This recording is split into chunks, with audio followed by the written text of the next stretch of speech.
Assalamualaikum warahmatullahi wabarakatuh. Kembali lagi di channel Istana Misteri. Untuk kisah yang akan saya bawakan kali ini yaitu sebuah kisah yang berjudul Pesugihan Warung Pecel Lele. Dan sebelum kita lanjut ke ceritanya, tekan dulu tombol like video ini dan jangan lupa tekan juga tombol subscribe channel ini. Nyalakan juga lonceng notifikasinya agar tidak ketinggalan cerita-cerita baru dari channel ini. Dan seperti apa untuk kisah kali ini? Langsung saja kita masuk ke ceritanya.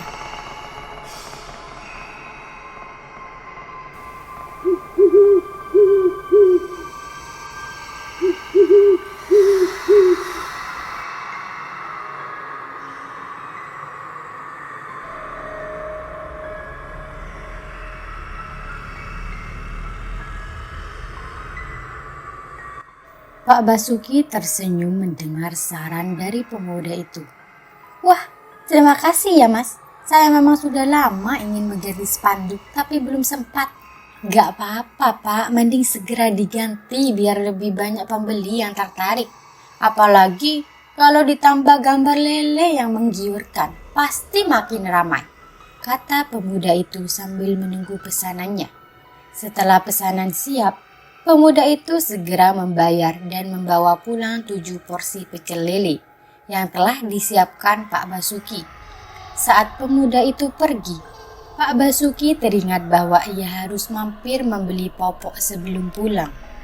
Hari sudah mulai gelap ketika Pak Basuki menutup lapaknya dan berjalan menuju toko untuk membeli popok. Sambil berjalan, pikirannya melayang memikirkan saran pemuda tadi. Ia merasa bahwa mungkin memang saatnya untuk melakukan perubahan kecil agar usahanya bisa lebih maju. Setelah membeli popok, Pak Basuki pulang ke rumah. Bu Anis menyambutnya dengan senyum hangat di pintu. Ini bu, popoknya sudah bapak beli. Tadi di lapak ada pelanggan yang kasih saran buat ganti spanduk. Katanya biar lebih menarik pembeli, kata Pak Basuki sambil menyerahkan popok kepada istrinya. Bagus juga idenya pak. Mungkin kita bisa coba cari waktu buat pergi ke percetakan yang dia bilang, sahut Bu Anis. Benar bu, bapak juga pikir begitu. Semoga dengan spanduk baru nanti lebih banyak yang datang dan beli pecel lele kita, ujar Pak Basuki dengan penuh harap. Keesokan harinya, Pak Basuki dan Bu Anis pergi ke percetakan yang disarankan oleh pemuda tersebut. Mereka memilih lisan yang menarik dan gambar lili yang menggugah selera, serta kata-kata ajakan yang menarik. Setelah semuanya selesai, spanduk baru pun dipasang di warung mereka. Hari demi hari, perubahan itu mulai membuahkan hasil. Lebih banyak pelanggan yang datang, tertarik dengan spanduk baru yang lebih menarik. Pak Basuki dan Bu Anis merasa usaha mereka semakin maju. Mereka semakin yakin bahwa dengan kerja keras dan kemauan untuk berubah, usaha mereka akan terus berkembang. Apapun akan mereka lakukan demi anak mereka bisa bahagia dan masa depan yang lebih baik. Pak Basuki sedang menunggu pembeli di warung pecel lelenya ketika Pak Lurah datang. Monggo Pak Lurah, silakan mau beli apa? Tawar Pak Basuki. Pak Lurah bercanda. Aku mau beli lele pak. Masa kamu lupa dengan daganganmu sendiri? Pak Basuki tertawa. Siapa tahu Pak Lurah mau beli ayam goreng juga. Di sini ada kok. Setelah memesan 3 porsi untuk dibungkus, Pak Lurah bertanya tentang dagangan Pak Basuki hari ini. Pak Basuki menjawab bahwa dagangannya biasa saja, tidak sepi dan tidak ramai. Setelah pesanan siap, Pak Lurah membayar dan pamit pergi. Sore itu, menjelang maghrib, Pak Basuki menunggu pembeli di lapaknya yang terletak di dekat pasar. Sementara itu, istrinya, Bu Anis, tinggal di rumah mengurus anak mereka yang masih berusia 4 tahun, Anya. Pak Basuki membuka usaha pecel lele beberapa tahun lalu setelah menikah. Resep pecel lelenya didapat saat dia merantau dan bekerja di usaha pecel lele milik bosnya di kota. Kini, setelah menetap di kampung dan memiliki anak, Kebutuhan semakin bertambah, namun untungnya Bu Anis bisa mengatur uang bulanan dengan baik. Ketika waktu maghrib tiba, Pak Basuki menerima telepon dari istrinya yang meminta untuk membelikan popok saat pulang nanti. Tidak lama setelah itu, seorang pelanggan datang dan memesan 7 porsi pecel lele. Pak Basuki dengan semangat menyiapkan pesanan tersebut. Meskipun pembelinya tidak banyak, setiap pembelian biasanya lebih dari 1 porsi. Saat menggoreng lele, pelanggan yang merupakan seorang pemuda memberikan saran kepada Pak Basuki. "Pak, mending spanduk lapak Bapak diganti, cari gambar yang lebih menarik dan buat kata-kata ajakan biar lebih banyak pembeli yang tertarik," saran pemuda itu. Pak Basuki menyimak dan merasa bahwa saran itu bagus. Setelah pemuda itu pergi, Pak Basuki teringat untuk mampir membeli popok sebelum pulang. Hari sudah mulai gelap ketika Pak Basuki menutup lapaknya dan berjalan menuju toko untuk membeli popok. Sambil berjalan, ia memikirkan saran pemuda itu. Mungkin sudah saatnya melakukan perubahan kecil agar usahanya lebih maju. Setelah membeli popok, Pak Basuki pulang ke rumah. Bu Anis menyambutnya dengan senyum hangat di pintu. "Bagus juga idenya, Pak. Mungkin kita bisa cari waktu buat pergi ke percetakan yang dia bilang," sahut Bu Anis. "Benar Bu, Bapak juga pikir begitu. Semoga dengan spanduk baru nanti lebih banyak yang datang dan beli pecel lele kita," ujar Pak Basuki dengan penuh harap. Keesokan harinya, Pak Basuki dan Bu Anis pergi ke percetakan yang disarankan oleh pemuda tersebut. Mereka membeli desain yang menarik dengan gambar lele yang menggugah selera, serta kata-kata ajakan yang menarik. Setelah semuanya selesai, spanduk baru pun dipasang di warung mereka. Hari demi hari, perubahan itu mulai membuahkan hasil. Lebih banyak pelanggan yang datang tertarik dengan spanduk baru yang lebih menarik. Pak Basuki dan Bu Anis merasa usaha mereka semakin maju. Mereka semakin yakin bahwa dengan kerja keras dan kemauan untuk berubah, usaha mereka akan terus berkembang. Mereka akan melakukan apa saja demi kebahagiaan anak mereka dan masa depan yang lebih baik. Pak Basuki mengucapkan terima kasih kepada pemuda yang memberikan saran sebelum meninggalkan lapaknya. Pukul 9:30 malam, ia mulai merapikan lapaknya karena langit mulai mendung. Setelah selesai, Pak Basuki mampir ke warung dekat lapaknya untuk membeli popok yang dipesan istrinya. Setibanya di rumah, Pak Basuki mengetuk pintu dan mengucapkan salam. Bu Anis segera membuka pintu dan menyambutnya dengan hangat. "Bapak nanti makan ya, Ibu akan hangatkan lauk dulu," katanya. "Ya Bu, tapi Papa mau mandi dulu," jawab Pak Basuki. Setelah mandi, Pak Basuki menuju ruang tamu dan menyalakan TV sambil menunggu Bu Anis selesai menghangatkan lauk. Anak mereka, Anya, sudah tidur lebih dulu. Sambil menunggu, Pak Basuki menghitung hasil pendapatannya hari ini yang ternyata lebih banyak dibandingkan hari kemarin. Meskipun masih ada beberapa lele yang tersisa, Pak Basuki merasa lega karena mereka sudah memiliki rumah sendiri meski masih sederhana. Bu Anis akhirnya datang membawa sepiring nasi dan lauk hangat. "Pak, silakan dimakan dulu." "Makasih ya Bu." "Oh iya, bagaimana pendapatannya hari ini?" tanya Bu Anis. "Alhamdulillah Bu, lebih banyak dari kemarin. Tapi tadi masih ada beberapa lele yang tersisa." "Syukur alhamdulillah Pak, kalau begitu gak apa-apa. Yang penting besok bisa dijual lagi. Makan aja dulu," sahut Bu Anis. Pak Basuki segera menikmati makanan yang hangat sambil merasakan perutnya yang lapar. Setelah selesai makan, ia memberikan uang pendapatannya hari ini kepada Ibu Anis untuk disimpan. Malam sudah larut ketika mereka beranjak tidur ke kamar, bergabung dengan anak mereka yang sudah tidur lebih dulu. Keesokan paginya, Pak Basuki terbangun lebih awal dan pergi ke pasar untuk membeli bahan masakan yang habis menggunakan motornya. Dalam perjalanan pulang, ia melewati tukang sayur keliling yang dikerumuni para ibu-ibu. Pak Basuki tahu bahwa Bu Anis biasanya berbelanja di sana. Namun ia tidak melihat istrinya di kerumunan tersebut. Dengan perasaan sedikit khawatir, Pak Basuki melanjutkan perjalanan pulang dan berharap Bu Anis baik-baik saja. Di pasar, beberapa ibu-ibu sedang bergosip tentang Ibu Anis. Ipa mengatakan, "Kasihannya si Anis, lihat saja, dia jarang kumpul sama kita dan suaminya gak bisa beliin baju baru atau kalung emas." Bu Sariba menambahkan, "Iya, kasihan banget. Dia di rumahnya mulu, cuma ngurus anak, padahal penampilannya kucel banget." Seorang ibu lain membela Bu Anis. "Jangan bicara seperti itu, Bu. Gak sopan bicarain orang lain." Pak Basuki yang baru tiba dengan motornya mendengar sebagian dari percakapan itu. Bu Saripa yang dikenal selalu tampil mewah dengan baju bergonta-ganti dan gelang emas, melihat kedatangan Pak Basuki dan berkata, "Pak Basuki, sayang istri gak sih? Kasih dia uang biar perawatan dan bisa beli baju baru. Penampilannya kok kucel gitu."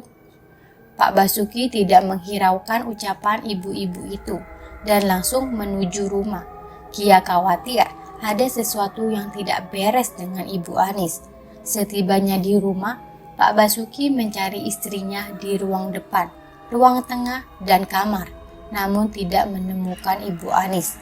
Ia meneriaki istrinya, tapi tidak ada jawaban. Akhirnya, Pak Basuki mencarinya di halaman belakang dan menemukan Bu Anis duduk di teras belakang rumah dengan Anya yang tertidur di pangkuannya. Bu Anis tampak sedih banget dengan mata sembab dan air mata yang terus mengalir. Pak Basuki segera menghampirinya dan bertanya, "Bu, kenapa nangis? Cerita sama Bapak, ada apa?" Bu Anis awalnya enggan bercerita, namun akhirnya mengungkapkan semuanya beban emosinya. "Ibu sudah gak kuat, Pak. Selama ini ibu sering dijelek-jelekin sama ibu-ibu waktu belanja.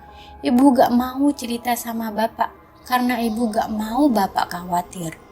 Pak Basuki menghela nafas panjang setelah mendengar penjelasan Ibu Anis. Ia mencoba menenangkan Bu Anis dan meminta maaf karena belum bisa memenuhi keinginannya. "Maafkan Bapak ya Bu, Bapak belum bisa memberikan apa yang Ibu mau, belum bisa beliin barang-barang mahal. Ini bukan salah Ibu, Bapak yang belum bisa membahagiakan Ibu." Bu Anis merespon, "Ini bukan salah Bapak, Pak. Ibu cuma sakit hati mendengar omongan Bu Saripa dan ibu-ibu lainnya." Pak Basuki mencoba menenangkan Bu Anis. "Udah Ibu sabar aja, jangan terlalu dipikirkan omongan mereka. Bapak minta Ibu doakan Bapak supaya dagangan lancar dan bisa dapat rezeki yang banyak, supaya Bapak bisa membahagiakan Ibu dan si Adi." Bu Anis mulai tenang dan menyetujui untuk beristirahat. "Iya Pak, mulai besok biar Bapak yang berbelanja, Ibu di rumah saja." Pak Basuki menyetujui dan meminta Bu Anis istirahat dan menemani anaknya tidur. Setelah Bu Anis beranjak ke kamar, Pak Basuki menyiapkan dagangannya untuk hari berikutnya. Ketika tiba di lapak, Pak Basuki masih memikirkan bagaimana agar Bu Anis bisa berbahagia. Ia bahkan lupa untuk mencetak spanduk baru sesuai saran pemuda kemarin. Pak Basuki fokus pada upaya mencari cara untuk meningkatkan pendapatannya demi keluarga. Tiba-tiba, seorang bapak-bapak sopir truk datang dan memesan 2 porsi pecel lele serta es teh. Pak Basuki segera menyiapkan pesanan mereka sambil menggoreng lele. Ia mendengar percakapan dari 2 sopir yang sedang membicarakan teman mereka yang ada di desa asal. Di lapak, 2 sopir truk sedang berbicara tentang teman mereka yang mendadak kaya. "Lu kenal si Asep enggak? Orang di desa kita itu, katanya dia kaya mendadak. Mungkin dia pakai pesugihan," ucap salah satu sopir. Sopir lainnya menanggapi, "Emangnya kenapa? Biarin aja, mungkin berkat usaha dia sendiri. Masalahnya, lanjut sopir pertama, katanya sih dia pakai pesugihan. Mana mungkin dia bisa sukses secepat itu meskipun usahanya dia bagus. Pak Basuki yang mendengar obrolan itu mulai berpikir, gimana kalau aku coba pesugihan juga? Siapa tahu ini bisa merubah nasibku. Dalam benaknya, Pak Basuki teringat akan seorang dukun yang ia tahu di kabupaten sebelah. Pak Basuki melanjutkan menyiapkan pesanan untuk sopir tersebut. Setelah pesanan siap, ia mengantarkannya ke meja mereka. Silahkan Pak, ini pesanannya. Terima kasih Mas, jawab sopir. Dan mereka pun mulai makan sambil memuji sambal pecel lele buatannya. Setelah makan, mereka membayar dan pergi. Malam harinya, setelah lapaknya sepi dan semua dagangan laku keras, Pak Basuki memutuskan untuk pulang. Setibanya di rumah, ia mandi sementara Bu Anis tidur kembali. Pak Basuki merasa kasihan pada istrinya dan memutuskan untuk memasak makan malam sendiri. Hari Sabtu datang dan Pak Basuki pamit pada Bu Anis. Bu, Bapak mau pergi sebentar, mungkin pulangnya malam. Emangnya mau kemana Pak? Jangan bilang Bapak selingkuh, tanya Bu Anis. Bukan Bu, ada urusan dengan teman. Nanti pulangnya agak malam. Jangan khawatir, Bapak gak bakal selingkuh, jawab Pak Basuki meyakinkan istrinya. Pak Basuki berangkat ke kabupaten sebelah dengan motornya, membawa uang simpanan yang tidak diketahui Ibu Anis. Ia menuju rumah dukun yang terletak di pelosok desa dekat hutan. Setibanya di rumah dukun, Pak Basuki mengetuk pintu, namun tidak ada jawaban. Tiba-tiba, ia terkejut dengan kedatangan seorang kakek tua, membawa cangkul yang menegurnya. Siapa dirimu? Ada perlu apa datang ke rumahku? Tanya Mbah Guntoro, membuat Pak Basuki menengok ke belakang. Pak Guntoro adalah dukun yang tinggal di sana. Meskipun seorang dukun, ia tetap bekerja di ladang. Pak Basuki menyampaikan niatnya kepada Mbah Guntoro. Bah, saya mau jalani pesugihan agar bisa cepat kaya dan mau menyantet seorang bernama Bu Saripah serta teman-temannya. Mbah Guntoro menjelaskan, itu urusan gampang, tapi semua tidaklah gratis. Kamu harus membayar mahar sebesar 2 juta untuk semua ritual yang akan dijalani. Bagaimana? Apakah kamu mau? Iya bah, itu tidak masalah, asal nantinya saya bisa jadi kaya dan membalas rasa sakit hati istri saya, jawab Pak Basuki mantap. Mbah Guntoro mempersilahkan Pak Basuki untuk istirahat di rumahnya, sementara menunggu malam tiba. Ketika malam sudah datang, Mbah Guntoro mengajak Pak Basuki ke sebuah ruangan ritual. Mari ikuti aku, kata Mbah Guntoro. Di dalam ruangan, ada beberapa kemenyan dan sesajen. Mbah Guntoro mulai menyiapkan ritual dengan membakar kemenyan di atas meja. Pertama, aku akan melakukan ritual untuk penyantetan. Apakah kamu membawa foto targetnya? Pak Basuki menyerahkan foto Bu Saripah. Mbah Guntoro mengikat foto tersebut dengan boneka dan mencelupkannya ke dalam wadah berisi air berwarna merah yang ternyata adalah darah. Pak Basuki merasa merinding melihat proses tersebut, sementara Mbah Guntoro berkomat kamit membacakan mantra. Tiba-tiba, angin kencang masuk ke dalam ruangan, dan asap dari kemenyan berubah menjadi sosok tinggi besar yang sangat mengerikan dengan mata merah menyala. Sosok itu menatap tajam ke arah Pak Basuki dan tubuhnya dipenuhi bulu lebat. Pak Basuki merinding ketakutan melihat sosok tersebut. Mbah Guntoro kemudian berkomunikasi dengan sosok itu, dan setelah melakukan perjanjian, sosok tersebut menghilang. Setelah ritual pertama selesai, Mbah Guntoro melanjutkan ritual kedua. Ia mengambil batu akik berwarna hijau dan memasukkannya ke dalam wadah berisi air kembang 7 rupa. Sambil membacakan mantra, muncullah sosok pocong pesugihan yang kemudian melakukan perjanjian dengan Mbah Guntoro sebelum akhirnya menghilang. Usai ritual selesai, Mbah Guntoro memberikan petuah kepada Pak Basuki untuk sambil menyerahkan cincin aki hijau. Bawalah cincin ini dan nanti kau harus mencari ember hitam berukuran sedang. Setiap malam minggu, letakkan ember itu secara rahasia di tempat di rumahmu. Isilah dengan bunga mawar dan melati sebanyak-banyaknya. Letakkan cincin itu di dalam ember selama semalaman dan bukalah ember itu saat pagi tiba. Jangan berikan hal ini kepada orang lain. Pak Basuki mengangguk, memahami petua tersebut.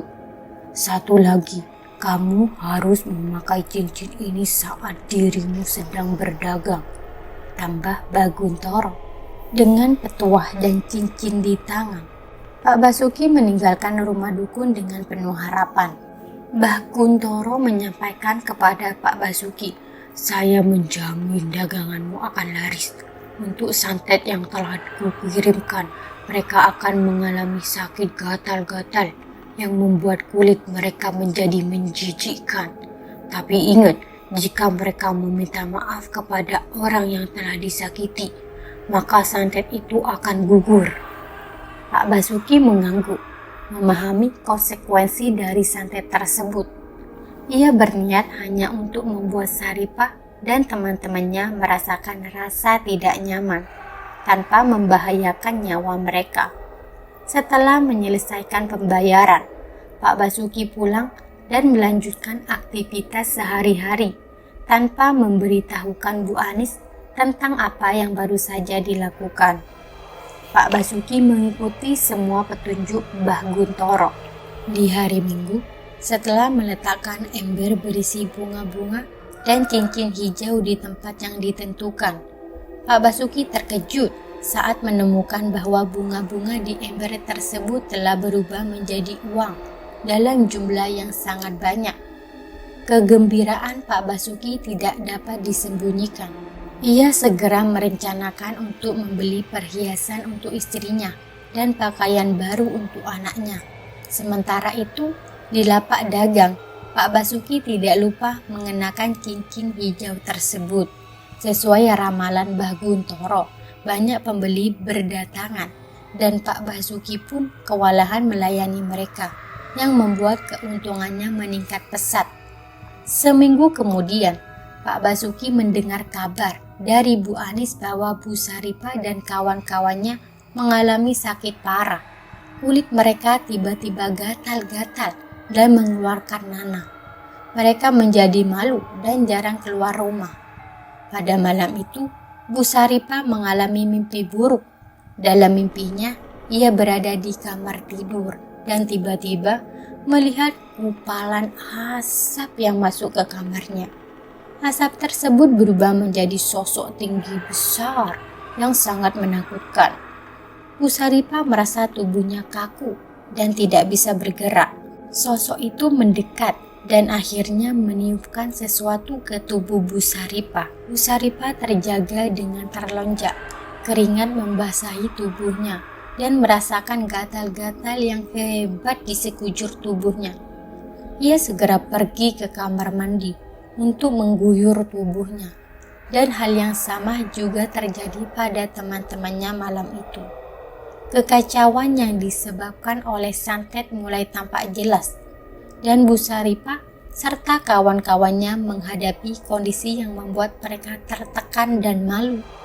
Sementara itu, Pak Basuki menikmati keberhasilan dari pesugihan dan dagangannya yang laris. Namun ia tetap waspada akan dampak dari ritual yang telah dilakukannya. Bu Saripah dan kawan-kawannya yang dulu sempat mengejek dan meremehkan Bu Anis, kini merasakan nasib yang sama. Mereka mengalami mimpi buruk serupa dan merasakan gatal-gatal pada sekujur tubuh mereka. Bu Saripah yang tidak tahan dengan rasa gatal, menggaruk tubuhnya dan berteriak memanggil suaminya. Namun tidak mendapat jawaban karena suaminya sudah terlelap. Akhirnya, Bu Saripah memilih untuk pergi ke ruang tengah, di mana ia dikejutkan oleh suara ledakan di atap rumahnya.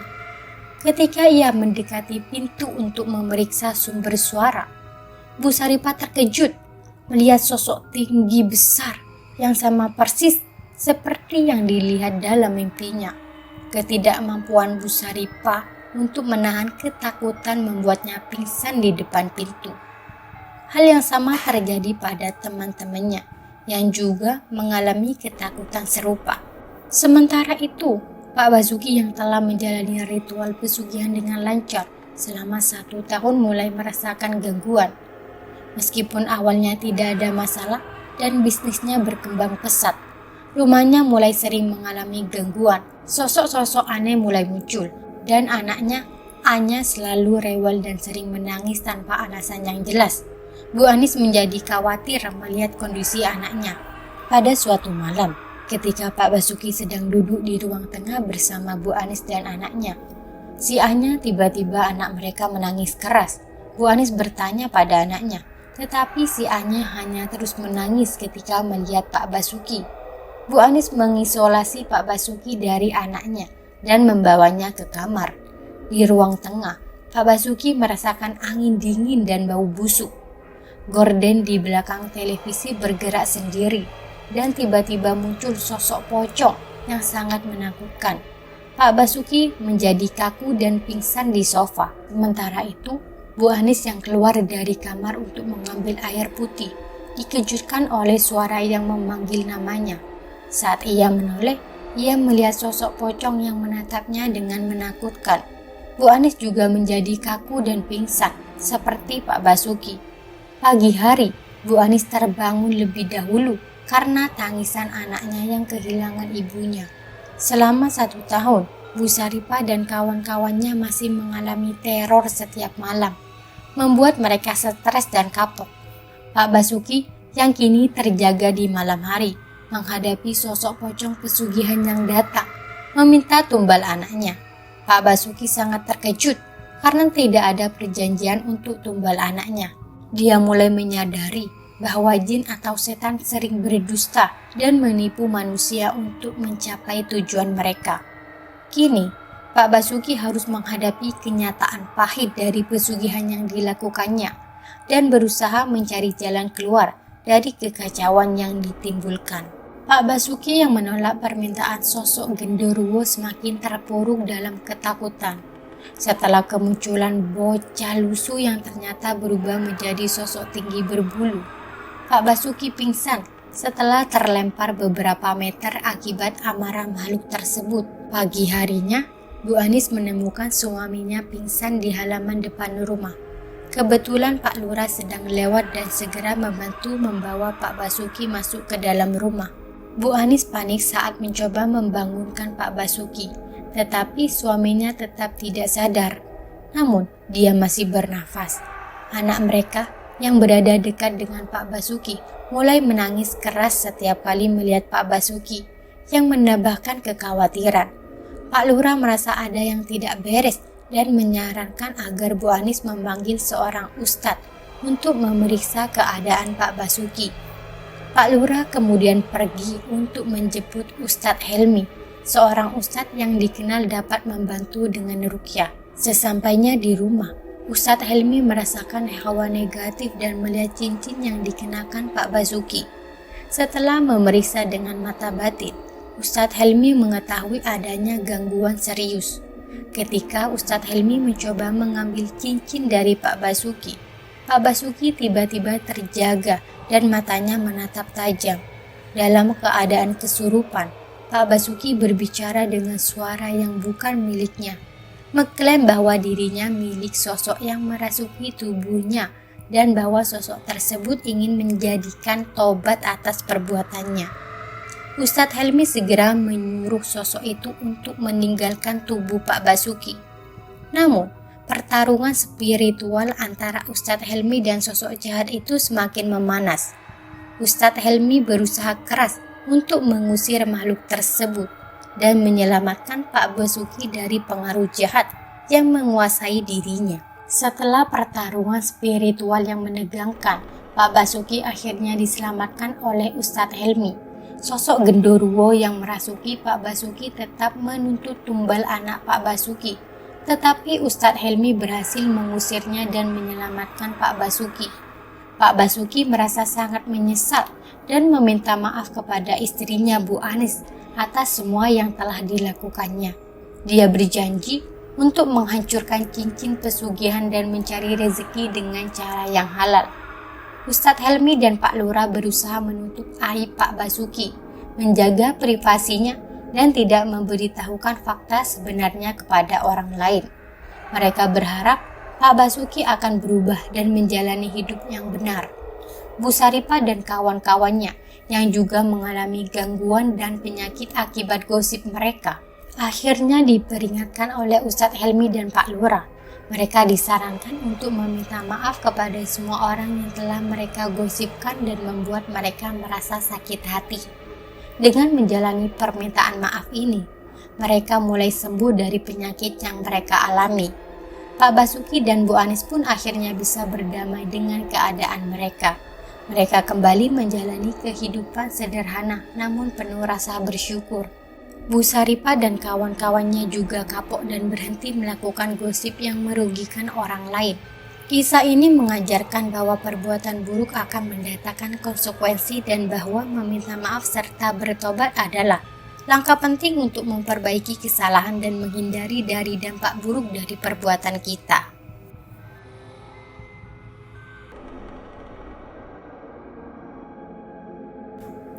Baik teman-teman, sekian untuk kisah kali ini. Bagaimana menurut kalian tentang kisah ini? Tulis di kolom komentar. Dan buat teman-teman yang baru bergabung, jangan lupa untuk like, komen, share, serta subscribe channel ini. Dan nantikan kisah-kisah horor berikutnya. Tetap di channel Istana Misteri. Terima kasih. Wassalamualaikum warahmatullahi wabarakatuh.